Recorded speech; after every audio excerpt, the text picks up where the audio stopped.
আরজিকরের ঘটনা নিয়ে কি বলবেন দিদি? দেখুন, আরজিকরের ঘটনা নিয়ে আমরা সবাই একই কথা বলেছি এবং আগে যেটা বলেছি এখন আমি সেটাই বলছি যে অত্যন্ত নিন্দনীয় একটি ঘটনা এবং আমরা এর সুবিচার চাই। দিদিও সেটা বলেছেন এবং সেই জন্য আমরা কালকে রাস্তায়ও নেমেছিলাম এবং আমরা সবাই চাই যে দোষী তাড়াতাড়ি ধরা পড়ুক এবং তার ফাঁসি হোক। এটা এখন সিবিআই আন্ডারে, আমরা চাইবো সিবিআই খুব তাড়াতাড়ি সেই দোষীকে আমাদের সবার সামনে তুলে দেবে।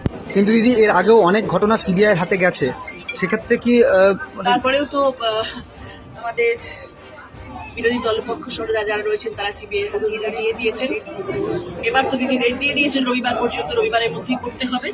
এবং দিদি তো বলেছিলেন যে দিদি যদি সময় পেতেন দিদি নিশ্চয়ই এটা সুবিচার করতেন, কিন্তু দিদির কাছ থেকে সিবিআইকে দেওয়া হয়েছিল। তো সিবিআই এটা হ্যান্ডওভার করেছে যখন রবিবারের মধ্যে দিদি আলটিমেটাম দিয়ে দিয়েছেন, সিবিআই এবার উত্তর দিতে হবে। আর বলছি দিদি, আপনাকে নিয়ে সিপিএম এবং বিজেপি দুজনের নাম বলি, দীপশিতা ধর এবং লকেট চট্টোপাধ্যায়, তারা কটাক্ষ করেছেন আপনি যে আবেগপ্রবণ হয়েছে কেঁদেছিলেন সেটাকে নিয়ে কটাক্ষ করেছেন। তারা বোঝে না বলে করেছে, তারা এটা জানে না যে একটা মানুষ যখন সত্যিকারে সেই বিষয় ভাবে এবং চিন্তা করে এবং সেই জিনিসটা চিন্তা ভাবনা করে যখন একটা কথা বলে তখন তার মানুষের চোখ দিয়ে জল বেরিয়ে আসে। আর সব থেকে বড় কথা যে এরকম একটা দুর্ভাগ্যজনক ঘটনা ঘটেছে, এত নিন্দনীয় একটি ঘটনা ঘটেছে, সেটাকে নিয়ে রাজনীতির রং লাগানো হচ্ছে। সেটা সব থেকে অন্যায় জিনিস যেটা ঘটে চলেছে, সেটার মধ্যে বিজেপি সিপিএম সবাই উঠে পড়ে লেগেছে কোমরে দড়ি বেঁধে যে কে কি করছে সেই দিকে আগে নজর দিচ্ছে। তা না, সেটা না করে যদি আমরা সুবিচারের পেছনে দৌড়াই তাহলে খুব ভালো হবে। আমরা যদি মেয়েটির মা আমার পাশে গিয়ে দাঁড়াই সেটা ভীষণ ভালো হবে।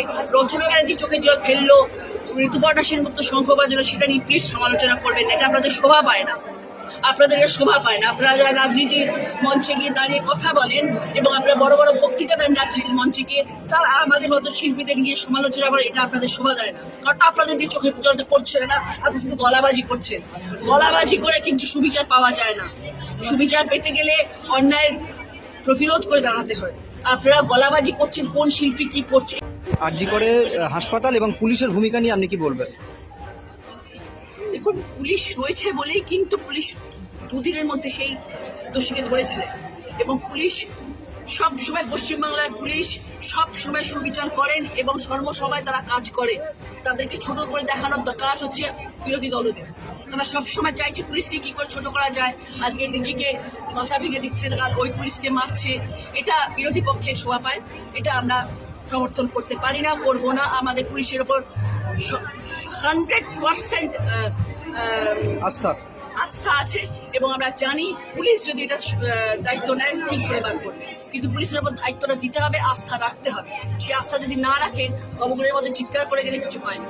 আজকে দেখলাম দিদি অনেক হাসপাতালে বন্ধ, চুজরোর মতো যেটা ধর্মঘট ডেকেছে, ওটা আবেগে মানুষ করছে। কিন্তু আমি এটাও আবার দিদির মতন সবাইকে আমরা অনুরোধ করেছি, হাত বড় জোরে অনুরোধ করেছি। প্রচুর মানুষ রয়েছেন যারা হাসপাতালে চিকিৎসাধীন এবং তারা, আমরা মনে করি ঠাকুরকে আমরা স্মরণ করি এবং ঠাকুরের পরে আমরা মনে করি ডাক্তাররা হচ্ছে ঠাকুর, যাদের দিকে তাকিয়ে আমরা বসে থাকি সারাক্ষণ।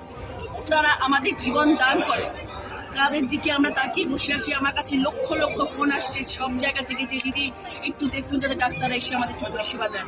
আমরা করজোরে আরবার অনুরোধ করছি। আমরা জানি ডাক্তাররা আমাদের ভীষণ রকমভাবে আবেগপ্রবণ হয়ে পড়ছে এবং তারাও সুবিচার চাইছেন। কিন্তু আমাদের অনুরোধ, হাজার হাজার রোগীরা রয়েছে, তাদেরকে প্লিজ একটু সেবা দিন, তাদের পাশে গিয়ে দাঁড়ান।